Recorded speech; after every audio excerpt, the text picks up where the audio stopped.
Hi everyone, आज आपको answer की प्रोवाइड किया जाएगा ग्रुप में भी और साथ ही यूट्यूब पे भी एनालिसिस आएंगे सारे ही क्वेश्चन के जो 120 आपके ईओ में थे और एपीएफसी के थे।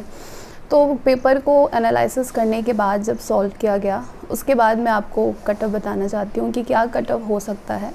नो डाउट कि पेपर का पैटर्न बहुत अलग था और सबके लिए बहुत ज़्यादा शॉकिंग था। ये एओ तो सबसे ज़्यादा शॉकिंग था क्योंकि इस बार बिल्कुल भी ऐसा एक्सपेक्टेशन नहीं था कि पेपर को इतना ज़्यादा लेंदी बना दिया जाएगा।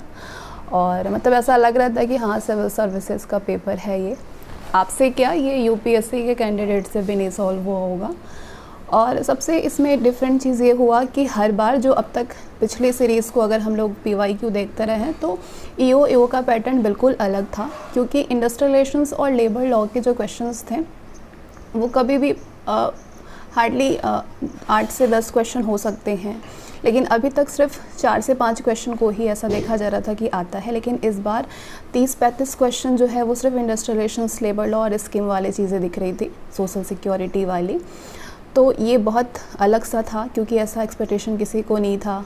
और इंग्लिश का पेपर बहुत अलग था, बहुत लेंदी था, बहुत डिफ़िकल्ट नहीं था लेकिन लेंदी था, टाइम टेकन था और पैटर्न चेंज था क्योंकि इसमें वर्ड पावर नहीं थे, सिनोनिम एनोनिम ऐसा कुछ रखा ही नहीं गया था। जंबल सेंटेंस अरेंजमेंट थे, कम्प्रिहेंशन जो मिलिट वाले थे वो अच्छे थे, लेकिन हाँ टाइम टेकन था। पिछली बार के पेपर जो पिछली बार दे के बहुत खुश थे और इस बार ये एक्सपेक्टेशन था कि बिल्कुल ऐसा ही पेपर होगा तो हम अपनी एक सीट जो है वो सुनिश्चित कर लेंगे, लेकिन ऐसा हुआ नहीं क्योंकि पेपर बहुत ज़्यादा चेंज हो गया। और लेकिन ये नहीं कह सकते हैं आप कि आपने जो ईओ में आपके जो इंडस्ट्रियल रिलेशंस लेबर लॉ आया, चाहे एपीएफसी में जो इंडस्ट्रियल रिलेशंस लेबर लॉ आया, आपने उसको सॉल्व नहीं कर पाएंगे, ऐसा बिल्कुल नहीं है। क्योंकि एक्ट वही है, लॉ वही है, स्कीम आप करेंट वाली भी देख लीजिए चाहे पुराने उठा के देख लीजिए, सारी चीज़ें वही हैं। अगर आपने अच्छे से स्ट्रक्चर पढ़ा होगा, क्योंकि जो पीडीएफ आपको प्रोवाइड किया गया था उसमें जितने भी बच्चे ग्रुप से थे उनका सभी का यही कहना था कि हम लोगों ने इसको कई बार पढ़ा था इसलिए हम लोग अटेम्प्ट कर पाए थे। क्वेश्चन लेंदी ज़रूर था, टाइम टेकन ज़रूर था, उसमें अगर आप 5 मिनट दिए होंगे तब जाके एक क्वेश्चन को सॉल्व कर पाए होंगे, क्योंकि क्वेश्चन का लेवल थोड़ा सा हाई था। जब तक आप उसको बढ़िया से नहीं पढ़ेंगे आप उसको सॉल्व नहीं कर सकते थे। तो टाइम लगा करने में, जो टैकल के एग्ज़ाम सिर्फ वही बता सकते हैं, बाकी लोग तो कहेंगे बहुत इजी था। इजी भी नहीं था और ऐसा भी नहीं था कि आप कर नहीं सकते थे। लॉ वही है, सारे एक्ट वही हैं। अगर आपने उसको, आपको मालूम है कि उस लॉ का, उस एक्ट का क्या उद्देश्य है, क्या प्रावधान है, क्या उसका स्ट्रक्चर है, किस पे लागू होता है, किसके लिए क्या सुविधाएं हैं, तो बहुत आसानी से आप उसको थोड़ा देर पढ़ के, टाइम दे के, समझ के कर सकते थे। अब ऐसा भी नहीं था कि वो बिल्कुल आप कर नहीं सकते थे। लेकिन हाँ क्वेश्चन का पेपर लेवल थोड़ा लेंदी था। तो और जहाँ तक अनुमान लगाया गया था रीजनिंग और मैथ से, तो क्वेश्चन बहुत ज़्यादा कम थे और जो थे वो बहुत लेंदी था, मतलब डायरेक्ट आप उसको देख के सॉल्व नहीं कर सकते थे। और सबसे ज़्यादा शॉकिंग अकाउंटिंग में था, क्योंकि अकाउंटिंग से जो 10 क्वेश्चन देखे जाते थे वो डायरेक्ट वाले क्वेश्चन होते थे, वो थोड़े कॉन्सेप्चुअल होते थे। लेकिन यहाँ पे न्यूमेरिकल डाल दिया गया। न्यूमेरिकल 1-2 आता तो ठीक भी रहता, यहाँ न्यूमेरिकल सबसे ज़्यादा देखने को मिला, एपीएफसी में भी देखने को मिला और ईओ में भी देखने को मिला। तो ये सब चीज़ों को देखते हुए हालांकि एपीएफसी में जो इंग्लिश का पेपर था वो ठीक था। अगर 2015 के बाद हम इंग्लिश के पेपर को ये वाला देखें तो ये पेपर अच्छा था उसकी तुलना में, लेकिन ईओ में बहुत अलग था, बहुत ज़्यादा अलग था इसमें, नो डाउट। और अगर इन सब चीज़ों को देखने के बाद अगर हम बात करें कि क्या कट ऑफ हो सकता है, तो 8 क्वेश्चन आपके सिर्फ मॉडर्न हिस्ट्री से थे और 7 आपके पॉलिटी से थे। ईओ में 13 आपके इकोनॉमिक्स से क्वेश्चंस थे और बाकी मैथ्स था। रीजनिंग केवल 1-2 ही देखा गया, 2-3 देखा गया और ऐसे रीजनिंग ठीक था, रीजनिंग बढ़िया था, उसको आराम से किया जा सकता था। बाकी कंप्यूटर के क्वेश्चन बहुत डॉट वाले थे और बहुत कह सकते हैं कि अलग क्वेश्चंस था। ये सब क्वेश्चन अब हमेशा देखा गया 3 से 4 क्वेश्चन, लेकिन इस बार क्वेश्चन जो देखा गया वो बहुत अलग था।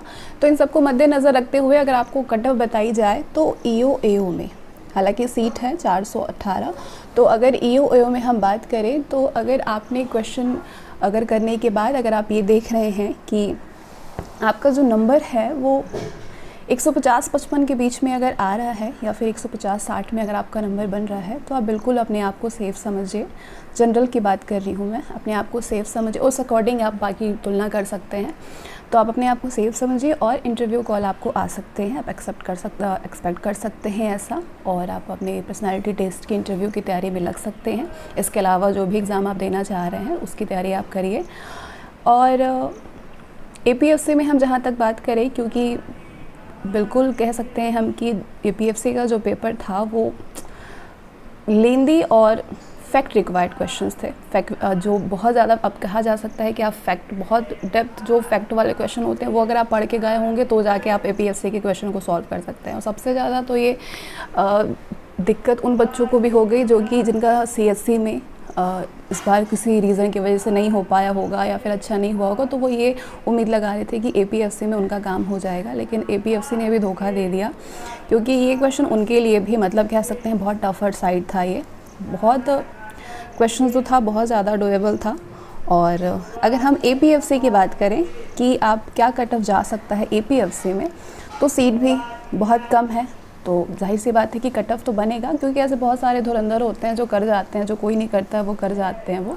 तो ये आप मान के चलिए कि APFC में अगर आपने बहुत ज़्यादा, ये मत सोचिए कि बहुत जिसने 180 नंबर का बनाया होगा, 190 बनाया होगा उनका होगा, इतना कोई नहीं बना सकता है। क्वेश्चन पेपर आप देख लीजिए उठा, कितना कोई नहीं बना सकता है। अगर आपने 150-55 या अगर आपके APFC में 165 से 60 से 65 में अगर आ रहा है, अगर मान लीजिए 160 से 70 के बीच में भी अगर आपका आ रहा है तो अपने आप को सेफ समझिए। अगर 65 के बीच में भी अगर आ रहा है, 165 में अगर आपके नंबर बन रहे हैं तो आप कर सकते हैं। इसके अलावा अगर आप बाकी SC ST की बात करें, OBC की बात करें, तो उसमें अगर आपने 137 to 42 अगर आपके नंबर आ रहे हैं तो आप अपने आप को सेफ समझ सकते हैं और आप इंटरव्यू कॉल का वेट करिए, आपको ज़रूर से आएगा। और SC की बात करें तो ये 120 से 25 आपका जा सकता है कट ऑफ APFC में। और बाकी ST की बात करें तो 110 से 115 के बीच में अगर आप हैं तो आप अपनी इंटरव्यू की तैयारी कर सकते हैं। और नो डाउट कि आपको आएगा इंटरव्यू का कॉल। इससे ज़्यादा कट ऑफ नहीं जा सकता है, क्योंकि पेपर आप उठा के देखिए, अगर आप एक बार में सॉल्व कर पाते हैं तो आप समझ जाइए कि हाँ क्या है। तो पेपर किया जा सकता है, लेकिन थोड़ा सा टाइम टेकन है, समय के हिसाब से कम है, इतने समय नहीं होते हैं। क्योंकि अगर आप इस हिसाब से पेपर को लेंदी बनाया गया था कि वहाँ बैठ के एक एक क्वेश्चन पे समय देना पड़ रहा था कि हाँ। और जो आपके बाकी सब्जेक्ट के जो क्वेश्चन थे वो इतने ज़्यादा डायरेक्ट थे, इतने मतलब कहाँ से उठा के दिए थे, वो तो जो सिलेबस कवर किया होगा उनके तो हो गए होंगे। लेकिन हम सिर्फ अगर स्पेशल को मद्देनज़र रखते हैं, क्योंकि स्पेशल हर बार बहुत कम आता है और स्पेशल इस बार ज़्यादा आ गया था, तो कह सकते हैं कि पेपर का लेवल अलग था। लेकिन हमने जो PDF दिया हुआ था उससे सभी को बहुत फ़ायदा हुआ है, क्योंकि हमने सारे ही एक्ट को कवर किया हुआ था, हर चीज़ को कवर किया हुआ था। जिसने कई बार इसको पढ़ा होगा वो क्वेश्चन को बना सकते थे, और क्वेश्चन उन्होंने बनाया भी है अच्छे खासे। तो कट ऑफ आपके इससे ज़्यादा नहीं जाएगा। अगर EO में बात करें तो 150 से 60 के बीच में जा सकता है, और APFC में आपके 155 से 60 के बीच में जा सकता है। इससे ज़्यादा जाने की संभावना नहीं है, क्योंकि पेपर सबके लिए डिफरेंट था और सबके लिए लेंदी था। तो अगर आप इतने में आप बना पाए हैं तो आप बिल्कुल बेशक आप इंतज़ार कर सकते हैं, आपको इंटरव्यू कॉल आएंगी और आप उस हिसाब से अपने आप को प्रिपेयर करिए।